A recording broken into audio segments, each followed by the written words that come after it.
네, 그래서 오늘은 Call Me by Your Name이라는 영화를 보고 리뷰하는 영상이 되겠습니다. Call Me by Your Name을 줄여서 이제 콜바넴이라고 얘기를 하는데, 콜바넴을 간략하게 정리를 하자면 이제 1980년대 이탈리아가 배경이고요. 17살인 엘리오와 24살인 엘리오의 아버지의 연구를 도와주기 위해 이탈리아에 오게 된 올리버라는 청년의 사랑 이야기가 주된 스토리입니다. 그 전까지는 이게 왜 그렇게 재밌다고, 왜 꼭 봐야 한다고 명작이라고 얘기하는 걸 이해를 못했었는데, 보니까 너무 괜찮았어. 내가 봐왔던 퀴어 영화가 별로 없긴 하지만 콜바넴이 제일 좋았어. 왜 좋았는지는 너 감상평을 먼저 듣고 얘기를 해보자. 넌 어땠어, 이 영화? 나는 되게 결말이 아련한 영화잖아. 그리고 어떤 스테레오타입에서 벗어난 내용들이 많아갖고 그런 부분이 좋았던 것 같아. 스테레오타입에서 벗어났다고 하면 뭐 어떤 걸 얘기하는 거야? 가장 대표적인 게 이 동성애자 사이에 게이 커플이라든지 레즈비언 커플 같은 경우에 소위 말해서 남성 역할을 한다던가 여성 역할을 한다던가 하는 어떤 고정관념이 있지. 이 영화에서는 누가 어떤 역할? 이렇게 얘기해도 될지 모르겠지만 그런 묘사가 없잖아. 그래서 그런 부분들도 좋았고, 그리고 주변 사람들이, 그러니까 특히 이 엘리오의 부모님들이 참 좋은 사람들이라서 현실에서도 저런 부모님이 있을까 하는 생각도 들었고. 내가 아가씨랑 가장 따뜻했던 색 블루를 보면서 생각을 했던 게 왜 저런 장면이 필요할까? 그때 우리가 거꾸로 가는 남자에 대해서 얘기했을 때 너가 그랬잖아. 그게 외설이냐 예술이냐는 그 이야기 전개 그게 필요한가 안 필요한가냐라고. 근데 그 두 개의 영화에서는 필요한 장면일 수도 있는데 굳이 저걸 저렇게 디테일하게 오랫동안 보여줘야 하는가? 라는 생각이 들었었거든. 근데 콜바넴에서는 그런 장면이 현저히 적어서 좋았어. 게다가 그 가장 따뜻한 색 블루 같은 경우에는 개인적으로 생각하기에 영화라는 미명 아래에 그냥 포르노 찍은 거야 그거는. 그렇게밖에 생각이 안 돼. 그 장면이 그렇게 길게 나올 이유도 없을 뿐더러 그게 그렇게 자세하게 묘사될 이유도 없거든. 감독이 어떤 가지고 있는 판타지를 영화라는 그 미명 아래에 실현한 것밖에 너무 당황스러워하고 말이 안 나오는데, 그 감독이 자기 판타지를 실현한 걸로밖에 안 보여. 근데 그에 반해서 콜바넴 같은 경우에는 아주 절제되어 있는 표현이 나오잖아. 그러니까 내가 놀랐던 게 그 둘 사이에서 이제 그 소위 배드신이라고 해야 되나? 그런 게 묘사가 되고 나서 조금 더 나아가려 그러니까 카메라의 구도가 벽 쪽으로 바뀐단 말이야. 구도가 옮겨가. 그러면서 소리만 나온단 말이지. 어떤 일이 있었을까에 대한 거는 관객의 상상의 몫으로 남겨놓는 거야. 근데 관객은 충분히 이게 어떤 일이 있었을 거라는 걸 충분히 유추할 수는 있어. 딱 그 정도의 묘사가 딱 좋다는 거지. 그게 딱 충분한 거고. 그에 반해 가장 따뜻한 색 블루는 그거는 한숨으로 대체하겠습니다.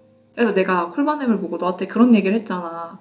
감독이 퀴어이기 때문에 이런 연출이 가능하지 않았나라는 생각을 나는 그거 영화를 보고 그 생각을 했단 말이야.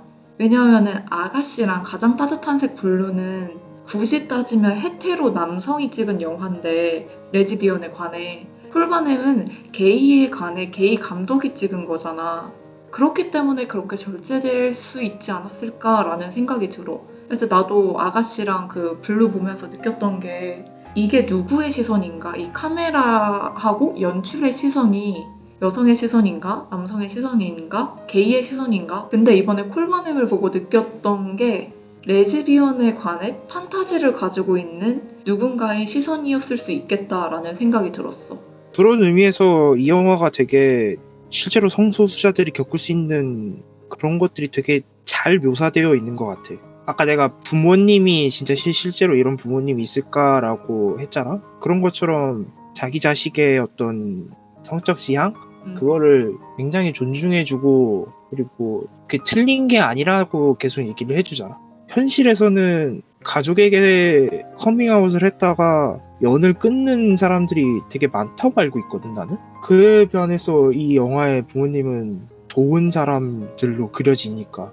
그리고 뭐 중간에 엘리오가 올리버한테 어떤 관심을 못 받는다고 얘기를 해야 되나? 뭐라고 해야 될까? 그러니까 맨 처음에 올리버는 엘리오한테 신호를 줬는데 엘리오가 그거를 못 느끼고 기분이 나쁘다고 제스처를 취해서 올리버가 엘리오한테 거리를 두고 다른 여성과 관계를 그래 맺으려고 그거 하지. 내가 그러니까 그거 실제로도 동성애자분들 중에서도 그런 분들이 있다며.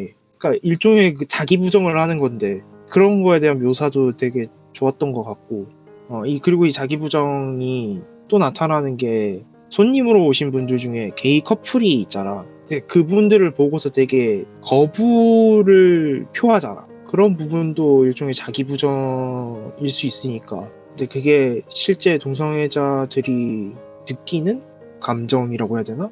그런 거라고 익히 들어와서 그런 부분에 대해서 묘사가 아주 잘 되어 있는 게 좋았던 것 같아. 너가 그랬잖아. 이 영화에 동성애자들이 겪을 만한 그런 포인트가 사실적으로 묘사되어 있어서 좋았다고. 근데 나도 이 영화가 좋아서 이제 보고 나서 이런저런 평론들을 찾아봤었는데 너무 이상적이다라는 얘기를 하더라고. 그러니까 이게 배경이 심지어 1980년대인데 80년대 초반. 1980년대 초반인데 부모님이 엘리오가 동성애자인 점, 바이섹슈얼일 수도 있고 그런 퀴어인 점을 받아들이고 그거에 대해서 얘기를 하고 존중을 해주잖아. 그리고 이제 뭐 엘리오가 성관계를 했던 여성과 엄청 쓰레기처럼 헤어지잖아. 여성의 입장에서 정말 쓰레기처럼 헤어진 거잖아. 그 관계가. 잠수 이별. 잠수 이별이었잖아. 근데 이제 난 너랑 계속 친구로 있고 싶다고 얘기를 하고 그러니까 그런 모든 것들이 너무 꿈 같다는 얘기지. 너무 허무맹랑하다라는 얘기를 하는데 그래서 그런 평론들을 보면서 왜 퀴어들은 늘 가족들의 반대를 받아야 되고 친구들의 비난을 받아야 되고 그리고 사회적으로 눈치를 봐야만 하는가. 뭐 평균적으로 그런 일이 많을 수는 있는데 그렇지 않은 경우일 수도 있잖아. 그리고 우리 막 그런 로맨스 영화 같은 거 보면 정말 진부한 스토리들이 많은데 왜 퀴어들은 그런 일이 있으면 안 되는가? 왜 퀴어들한테 그런 좀 더 냉철한 잣대를 갖다 들이대는가? 라는 생각을 했는데 콜바넴 같은 경우에는 그냥 나한테 너무 좋았어. 영화 자체가. 그런 부분에서 조금 벗어났다는 점이. 너도 알고 나도 아는 그 어떤 친구 한 명이 감상평으로 아로색이다라는 게 딱 정확한 표현이다 하면서 되게 극찬을 했잖아. 진짜 아로색이다라는 게 이런 거다 하면서 진짜 꼭 보라고 얘기를 했는데 이게 퀴어 영화라는 어떤 틀에 갇혀서 보기보다는 단순히 사람과 사람 사이의 사랑 영화라고 생각을 하면은 누구나 공감을 할 수 있는 내용이라고 생각을 하거든. 엘리오에게 올리버가 첫사랑이었을지 아닐지 모르겠지만 내가 봤을 때는 어떤 첫사랑의 느낌으로 다가온다면은 누구나 그런 경험이 있을 수 있잖아. 그러니까 그런 부분에서 어느 정도 공감하고 재밌게 볼 수 있는 영화라고 생각을 해. 그래서 이 내용적인 내용은 다 했나요? 저는 이 영화를 볼 때 항상 이 내용 말고도 이 약간 그 미장센을 되게 중요하게 생각하거든요. 그런 얘기를 한번 해볼까 합니다. 해보세요. 사실 내가 미장센 같은 경우에는 되게 구도를 되게 중요하게 생각하거든? 구도 덕후야? 약간 구도 덕후야. 그런 부분을 봤을 때 막 구도적으로 막 미장센이 엄청 좋거나 아니면은 소품 같은 거 사용할 때 어떤 메타포가 담겨있으면 되게 좋단 말이야.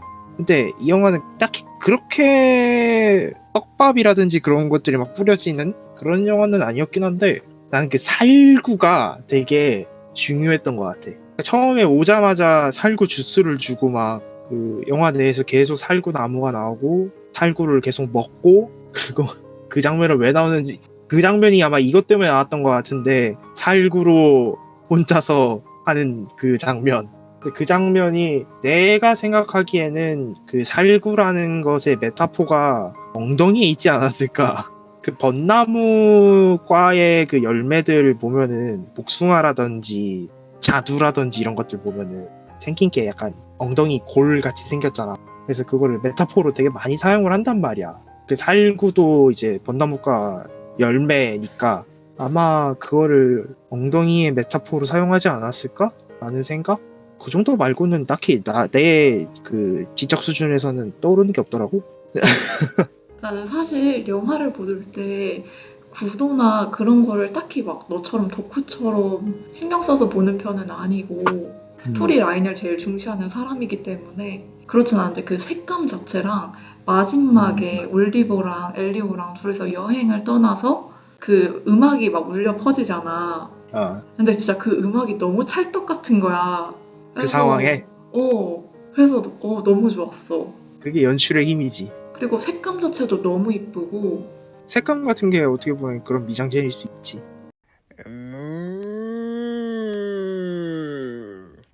그러면 이제 Call Me by Your Name에 대해서 그냥 마지막으로 하고 싶은 말이 있어? 그러니까 마지막으로 한다기보다는 그건 되게 궁금했어. 이 제목이 왜 Call Me by Your Name? 그러니까 내가 생각한 거는 그 부모님이 아버지였나?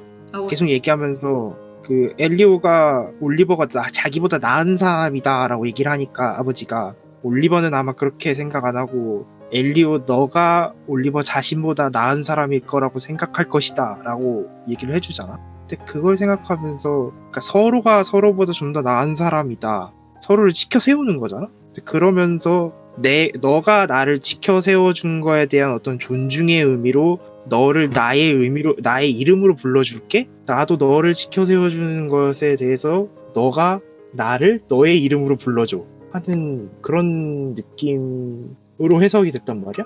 너는 그러니까 이 제목에 대해서 뭔가 생각해본 거 없어? 나는 이제 그 제목이 정확하게 언급되는 부분이 둘이 성관계를 할 때 무언가 관계에 발전이 생길 때 이제 그 얘기를 하잖아. 네 이름으로 날 불러줘. 그럼 내가 내 이름으로 널 부를게 라고 얘기를 하잖아. 이걸 보면서 얘네들이 왜 이렇게 부를까라는 생각을 했는데 그러고 나서 다음 장면에 그 와이셔츠 원래 올리버 건데 올리버에게 엘리오가 이렇게 써서 걸어놓잖아. 근데 이거 사실은 그 올리버가 엘리오에게 주는 거잖아. 사실 그런 부분에서 자기들만의 그런 암호가 되지 않았을까라는 생각을 했어.